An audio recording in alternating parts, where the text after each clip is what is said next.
জামায়াত ইসলামীর আমির ডাক্তার শফিকুর রহমান বলেছেন, শুধু রাজার ছেলে রাজা হবে, রাজনীতির এই সংস্কৃতি আমরা পাল্টে দিতে চাই, যার যোগ্যতা আছে সে দেশ পরিচালনা করবে। আরেকটি কথা আপনাকে বলতে চাই যে আমরা দেখছি যে সম্প্রতি গতকালও দেখেছি যে বিএনপি জামায়াতের মধ্যে সংঘর্ষ তারেক রহমান সাহেব ইঙ্গিত করে বলছে, এটাই আমার কাছে মনে হয়। তো এখন আপনি সেই বিতর্কে আমি যাচ্ছি না, কারণ আমি বিএনপি রাজনীতি করি না।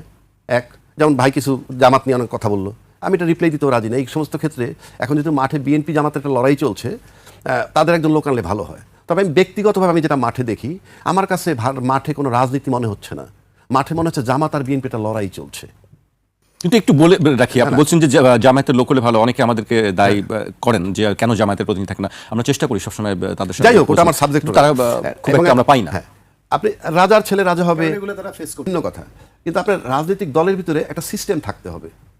যে আপনি মনে করেন যে একটা মাত্র ক্রাইটেরিয়া যদি এইরকম হয় যে শুধুমাত্র ওই পরিবারের ছেলে বলেই মানে উনি দায়িত্বটা পাচ্ছেন, এটা বললে হয়তো সবাই আমার উপরে মাইন্ড করবে, কিন্তু এই সিস্টেমটা থাকা উচিত না। আবার যদি উল্টো দিকে আসেন, আপনি একজন জিয়াউর রহমান সাহেব রাজনীতিবিদ ছিলেন, আপনি তার সাথে কম্পেয়ার করলো যদি আজকে আমি তার সন্তানের দিকে তাকাই, আপনি কোনোভাবে মিলাইতে পারবেন না। তাহলে আপনি মনে করেন যে একজন সচিব হইল, সচিব তো মাস্টার ডিগ্রি পাশ করে সচিব হয়, সচিবের ছেলে মাস্টার ডিগ্রি পাস থাকলেই কি এই বিসিএস পরীক্ষা না দিয়ে ডাইরেক্ট অ্যাসিস্ট্যান্ট সেক্রেটারি হইতে পারবে? আইজি সাহেবের ছেলে এমএ পাস করলেই কি অ্যাসিস্ট্যান্ট কমিশনার পুলিশ হিসেবে জয়েন করতে পারবে? না, একটি যোগ্যতার মাধ্যমে তাকে আসতে হবে। তারেক রহমানের সঙ্গে এই তুলনা যায় না। আমি তা বিদেশের মাটিতে বসে নাই, আমরা বিভিন্ন জায়গায় লেখালেখি করতেছি। আমরা আওয়ামী লীগের ভোটের বাইরে রেখে যদি কেউ নির্বাচন করে, তাহলে সেই নির্বাচন ইনক্লুসিভ নির্বাচন আমরা চাই, ওই নির্বাচনটা মানি না। এই যে কথাগুলো সে বলতেছে, আজকে উনি যার কথা বলতে, ধরেন তারেক রহমান সাহেব 17 বছর দেশের বাইরে ছিলেন, আমরা কি এরকম কোনো বক্তব্য সেখানে পাইছি যে উনি কোনো সেমিনার সিম্পোজিয়াম করে বা এরকম লেখালেখি করছে বা কোনো কথা বলছে? বলেন নাই। কিন্তু আজকে আওয়ামী লীগ দেখেন বলতেছে, আমি ওদেরটা পাইলাম কেমনে? আমি 100% ইনক্লুসিভ নির্বাচনের পক্ষে। কোন অর্থে? আওয়ামী লীগ ব্যান্ড হইতো, আমি চাইতাম যে আওয়ামী লীগ ব্যান্ড হোক, কিন্তু যে দলটা ব্যান্ড হয় নাই, যে দলটাকে বাতিল করা মানে কার্যক্রম বাতিল করা হয়েছে, কিন্তু দল নিষিদ্ধ করা হয় নাই, এবং দল নিষিদ্ধ কাদের কারণে হয় নাই তাও আমরা জানি। যদি তাই হয়, তাহলে সরকার, রাজনৈতিক দল এবং নির্বাচন কমিশন সবাই মিলে যে দলটা ব্যান্ড হয় নাই, সেই দলটা 25% ভোট বা জনসংখ্যা যদি রিপ্রেজেন্ট করে, তাদেরকে বাদ দিয়ে কেন আমরা নির্বাচনে যাচ্ছি? এটা কি কোনো গণতান্ত্রিক প্রক্রিয়া হতে পারে? কিংবা এইটা তো ব্যান্ড হয় না, আমি আবারও বলছি, ব্যান্ড হয় নাই। ব্যান্ড করতে চেয়েছিল, কাদের জন্য করতে পারে নাই সেটাও আমরা জানি। তো এই যে ব্যান্ড হয় নাই, তারপরে সেই দলটা আছে, তাহলে তাকে বাদ দিয়ে আমরা নির্বাচনে যাচ্ছি কেন? এবং গেলে সেই নির্বাচন ক্রেডিবল হবে কিনা? কারণ অলরেডি তারা বলছে এই নির্বাচন গ্রহণযোগ্য হবে না। ইভেন সমস্ত বিভিন্ন রাষ্ট্রদূতরাও বলতেছে আমরা সব দলের সাথে কাজ করতে চাই এবং ইনক্লুসিভ নির্বাচন দেখতে চাই। তাহলে যে দলটা নিষিদ্ধ নয়, সেই দলটা রাজনীতিতে নির্বাচনে আসছে না কেন? তার কথা আর নির্বাচনে আনা হচ্ছে না কেন? এটা আমার প্রশ্ন।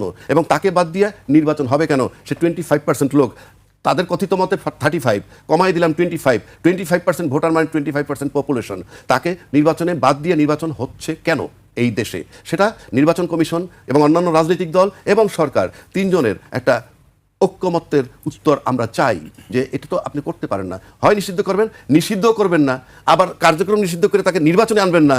এই ডাবল স্ট্যান্ডার্ড তো একটা রাষ্ট্রে চলতে পারবে না, দল, সরকার এবং নির্বাচন কমিশনকে মিলে। সুতরাং এই যে আওয়ামী লীগের ভোট যে বলতেছে পাবে, আমার কাছে মনে হয় না। কেন পাবে না?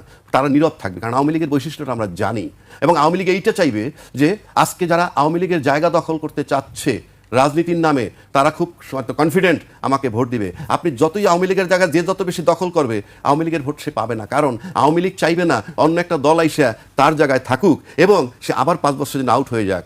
বরং যদি ভোট দেয়, আমি তো ভোট দিবে না বলতেছি, ভোট দেয় এমন একটা শক্তিকে দিবে, সে যদি ক্ষমতায় চলে আসে, ওরা বিশ্বে দেখাবে যে আমরা না থাকলে ওই দল ক্ষমতা আসে, যাদেরকে মৌলবাদী বলেন কিংবা অন্য আপনি যা কিছু বলেন। সুতরাং আওয়ামী লীগের ভোটের আশা আপনারা করবেন না, এবং আওয়ামী লীগ ভোট দিবে দিলে আমার কাছে মনে হয় না। এবং আওয়ামী লীগ এই ভবিষ্যৎ আমরা আশা করছি না, বা টেলিফোনে ওই কনফারেন্স করার যারা সুযোগটা দিচ্ছে, তারা যদি নিশ্চিত হয় যে আওয়ামী লীগের জায়গাটা কেউ দখল করতে পেরেছে এবং তারা খুশি হয়েছে, তাহলে ওই আওয়ামী লীগের তারা আর মাথায় রাখবে না। সুতরাং আওয়ামী লীগের মাথায় সেটাও আছে যে আমাদের জায়গা কেউ দখল করুক, সেটা দিব না।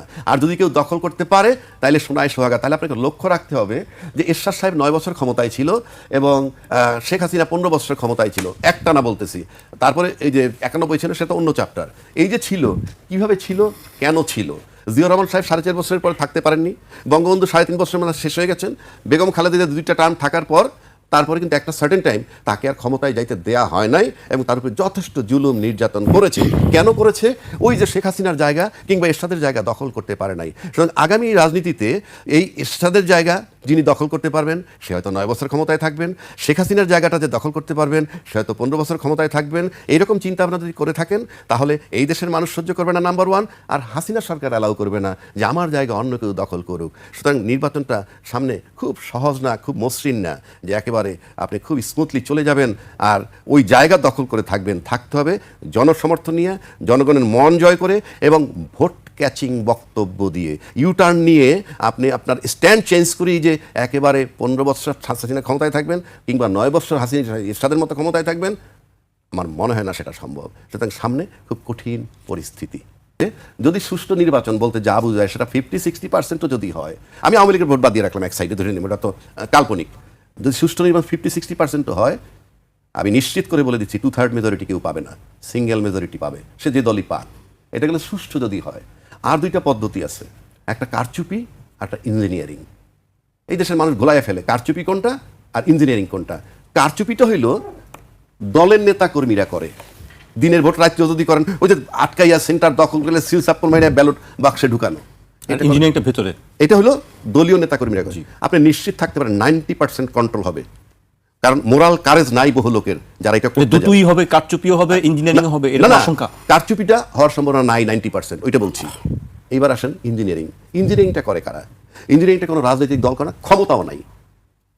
এবং কারণ বাংলাদেশের রাজনৈতিক দলগুলো আমলা, মিডিয়া এবং বিজনেস কমিউনিটি, এই তিনটা কমিউনিটির চালিকা শক্তি, এই গুটির মতো চলে। এরা যেমন চালায় সেইভাবে চলে। এই ইঞ্জিনিয়ারিংটা করে প্রজাতন্ত্রের কর্মকর্তা কর্মচারী। প্রজাতন্ত্রের কর্মকর্তা কর্মচারী ইঞ্জিনিয়ারিংটা করে। সেই আশঙ্কা আপনি দেখছেন যে সেটা যে জিতবে তার পক্ষে ধরে নেবেন। কেন আমি বলি, ধরেন একটা অভিযোগ আছে দুর্নীতিবাজ, আরেকটা অভিযোগ আছে চাঁদাবাজ। আছে তো, কে চাঁদাবাজি করে আমার জানার দরকার নাই। আপনার কাছ থেকে চাঁদা নেয়, সায়ন্তর কাছ থেকে চাঁদা নেয়, রাজ্জাকের কাছ থেকে চাঁদা নেয়, আমার কাছ থেকে কে চাঁদা নেয় আমি জানি না? আমি তো জানি। আপনি চিৎকার করেন না মঞ্চে এসে আমরা চাঁদাবাজি করি না, কিচ্ছু আসা যায় না। কিন্তু যার কাছ থেকে আপনি চাঁদাটা আনছেন সে তো জানে, তো সে তো তাকে ভোট দিবে না। আপনি লিখে রাখতে পারেন সে তাকে ভোট দিবে না।